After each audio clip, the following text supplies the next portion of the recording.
Wow, what an eventful day it has been. First and foremost, this information is all basically from Dave Neal's update, so please check the links below to make sure if you would like to watch the full live stream. But this is also covered on Reddit for those that are curious. So today there was a court hearing. Laura Owens' side was looking for a motion to dismiss and a motion for a protective order. Both of those things were denied. That's a celebration point, y'all. Now, Clayton's side was looking for a motion to extend. That was granted. This motion to extend will allow for there to be a deposition. There is an evidentiary hearing next week. I believe that is on March 1st. 30 days after that, another discovery hearing will be held, and the hearing for deciding paying for lawyers and everything is going to be set for June 10th. So this is really fascinating stuff. We're going to get that deposition next week on March 1st. So look forward to that. What I also found interesting was Dave Neal's court reporter mentioned that Laura had nobody sitting on her side. So none of her family chose to show up and support her. Interesting to me because we found out, I believe it was last night, that Laura Owens' father posted to his public Facebook. Again, Laura Owens' father is Ron Owens, a large radio personality from the San Francisco Bay Area, who now lives in Arizona with her. She lives on their property in a casita she has made abundantly clear in public information. We don't talk about addresses here. I don't even know, nor do I care to know. It doesn't matter to me. But it's not something that should be discussed, but we just know as a fact that she lives on the same property as her parents. She managed to come to court today. I guess there's rumblings that there might have been someone requesting to have this held virtually, and that was denied. Obviously, we can assume that that was Laura. The court reporter said that, she walked past Laura when she went in, and she was not looking at anyone. She was just looking down, and she was on her phone, glued to her phone. And the court reporter joked about her being on Reddit, which I thought was kind of funny, probably. Or, with her father posting, maybe she was reading comments or trying to moderate comments from her cell phone, because we don't know who actually made that post to Facebook. It could be Laura, it could be Ron, but what we've learned is that Ron is very ill and that he has Parkinson's, I believe. So it is up in the air. Previous victims of hers have testified that her father is not very able-bodied, I believe. Is he posting? Is he not? That's a great question. But it would be speculation if she was involved at all. Of course, no facts or hard evidence out there regarding that. But we do know that she has a habit of doctoring things, so that is always an interesting thing to take into account. I guess Clayton's lawyer also blatantly said emphatically Laura Owens lied straight out, allegedly. That is what he said in the courtroom, according to the court reporter as well. There was talk about sealing things. That was denied as well. Everything is to remain public besides the medical records. Now, that is the biggest development, in my opinion, is that today there was a signing to release HIPAA medical records going back all the way to August 2020.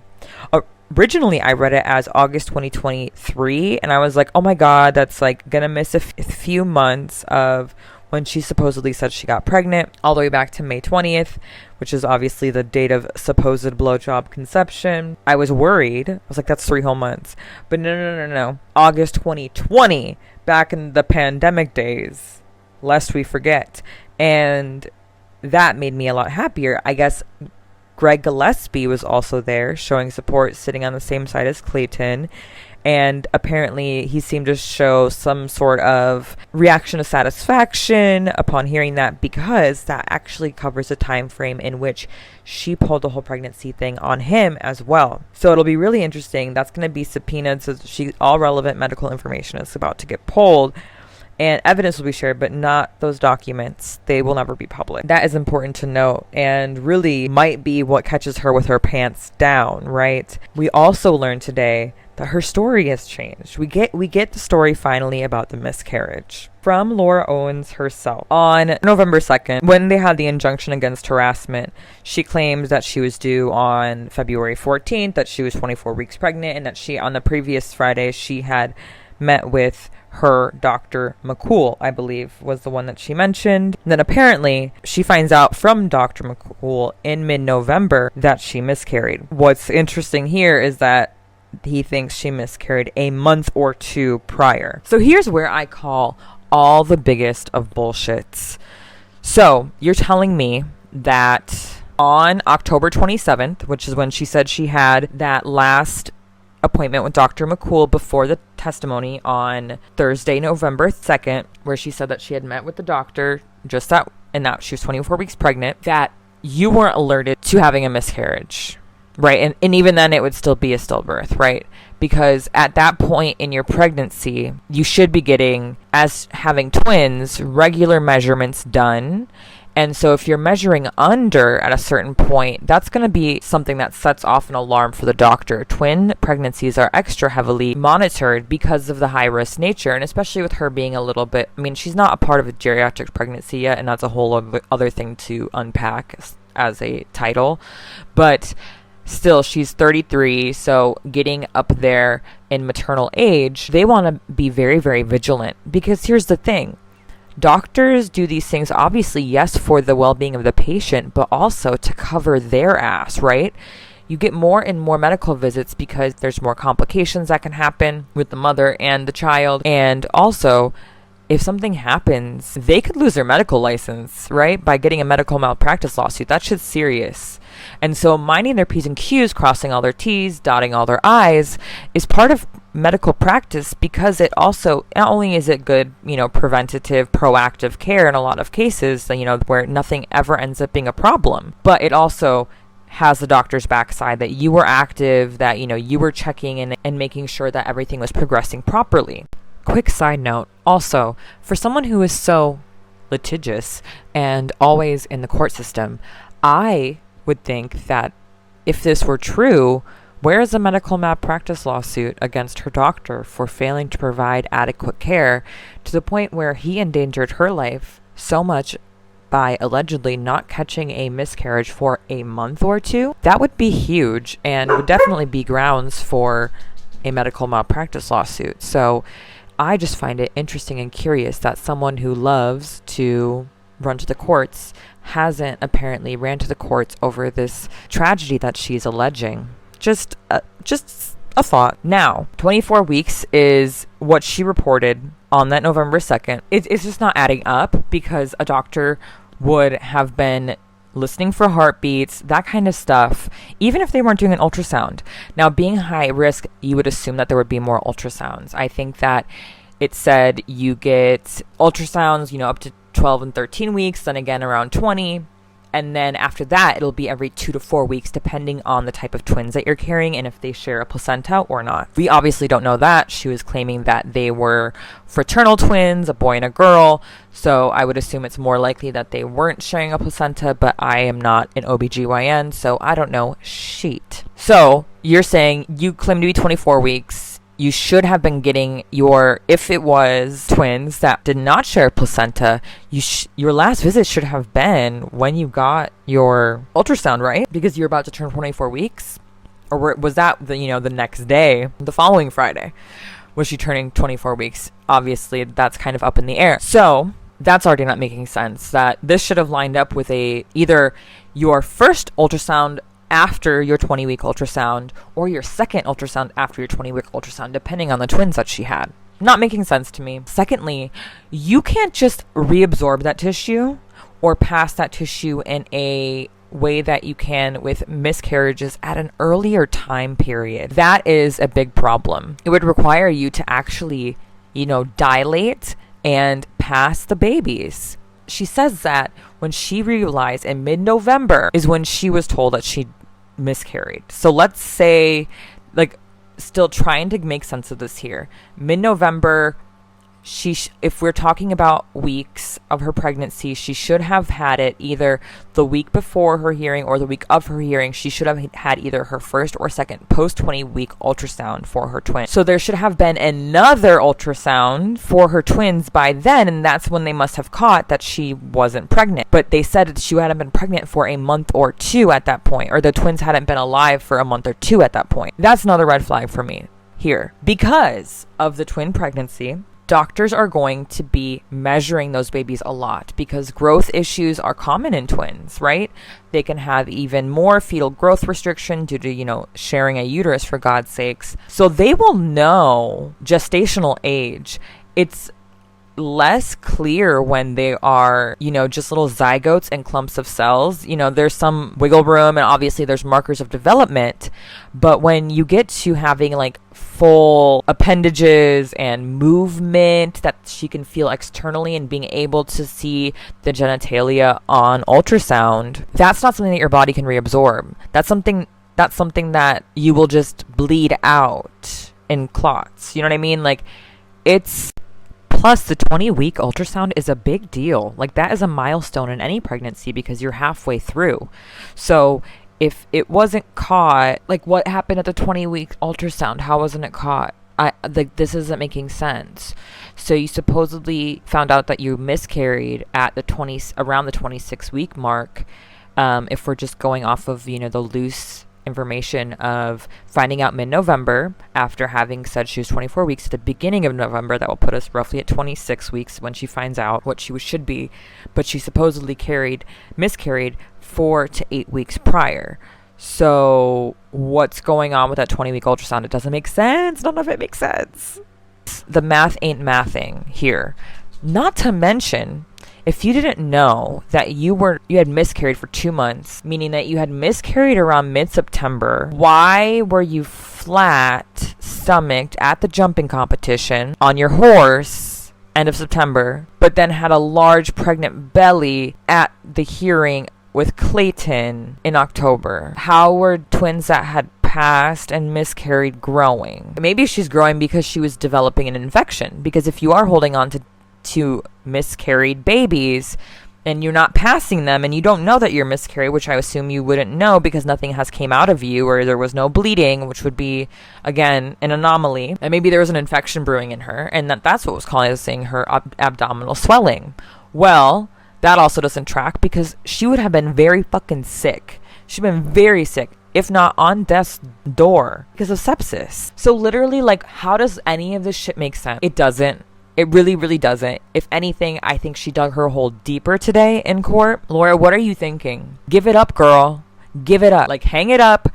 Admit it. It's only going to get worse. And I'm like, that's not a threat. I'm just saying, when you get deposed, when this, that, the other thing happens, when the documentary continues along, because what are you doing? You are only fueling things more. Because none of this makes sense, Laura.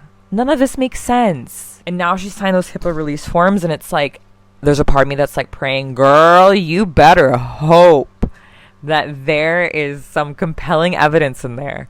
And you might hear a smile in my voice because I am just incredulous at thinking that there will be something there. Because it's like, what do you mean? A doctor would be completely befuddled if someone came into their practice, said that they were very pregnant and had high risk issues, complications with things like epilepsy. You're just going to take, and they're just saying, well, I'm pregnant. And then like, he sees something. Does he see her for the very first time in mid-November and says, I don't see anything? That would cause like a immediate procedure. Like, I have so many questions, you guys. I have so many questions. Okay, and I could just go on and on because it doesn't make sense. It doesn't make sense. And I'm not going to ramble further because it makes so little sense. It almost comes to a point where there's no point in like dissecting it further, right? But I just wanted to say, I struggle with this because obviously this woman is making a mockery out of victims of abuse, in my opinion, allegedly, from the information that we know based on public knowledge of public figures, right? But what I really struggle with is also the slap in the face that she's giving to rape victims, that she's giving to women who have dealt with infertility, women that have dealt with not being able to find a partner and have a child in their life, even though they desperately wanted that person, or someone who has experienced miscarriage and stillbirth, unfortunately. And I see these people are even in my own comments. And little have I shared? I almost posted a video a long time ago because Dave had said something around the Christmas time about how the people who are funding Clayton weren't like big, deep pocket people, but moms. And he meant moms in like all the sense of like people who care for other people, women who have children, women who don't have children, women who want children but can't have them. And that really rung out to me because I think, you know, being a mother, there obviously like there in that definition there is a biological mother, but there are a lot of people who are mothers that are mothers to children that aren't biologically theirs. You know what I mean? And I personally have struggled a very long time with infertility. I can't have children. I laugh not because it's funny, but because I have come to accept it at this point. It's not going to happen. And as a side note, please don't say things like baby dust or something in the comments. I'm just sharing a little bit of vulnerability here with you, but I promise, you know, my heart is healing about the whole situation, and it is okay. I am finding fulfillment and peace in other areas of my life at the moment. Or it seems like it's basically impossible. I've been trying for 3.5 years. Nothing works. And it's so frivolous to see something like this potentially playing out, and someone who, if she really wanted a child, she has the money. You know, she was trying to spend $1.4 million on real estate to sink her teeth into Clayton, allegedly. She has a supportive family and she has money and resources, right? Money is resources and resources is power. And she could easily get a sperm donor. She could easily do IVF and make this dream a reality for her. Many people can't.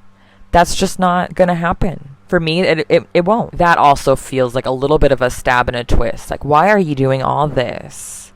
And to me, it reveals, obviously, the baby is a side goal. Her main goal is that she wants a man around. That's just my opinion. The baby is, you know, leverage. And obviously, I think she still wants children. I think that's very obvious. But the man part is key. But Laura, again, you're watching this. There's been pleas for you to come clean. It's clear that you're not going to at this point until you're absolutely your hand is forced by the court, and that's will be interesting. I look forward to hearing any evidence that is contraindicates my current belief that you might be lying. I will eat my words and become your biggest cheerleader on, you know, March 1st or whenever information comes out, or March 31st when the next, you know, discovery hearing will be, or June 1st. Or June 10th, excuse me, when the hearing on settling on attorney's fees will be discussed. You know, I will, if this comes out, she has evidence, I will private all these videos, and I will make a massive apology one, and I will prop Laura up. But I have a feeling that might not be happening. So, just by what we spoke on today, let me know what you're thinking in the comments down below, and how much people appear to suck from witnessing this situation play out. It's just hurtful. It sucks. There's other options out there, and this never had to happen this way. And it's just really unfortunate that someone continues to kick this can down the road. And for what? Just hurting a lot of people and hurting the credibility of really, as someone who tries to paint themselves as like a woman's woman, you are hurting women everywhere, Laura. Really. Deeply disappointed, deeply hurt by what appears to be your actions, and I'd love to be wrong. Anyway, folks, sound off in the comments. Love to talk to you. Hope you have a wonderful day. If you're still here, over like 85% of my viewers are not subscribed. It would be awesome if you would consider subscribing. If not, no big deal. I appreciate your time spent with me anyway.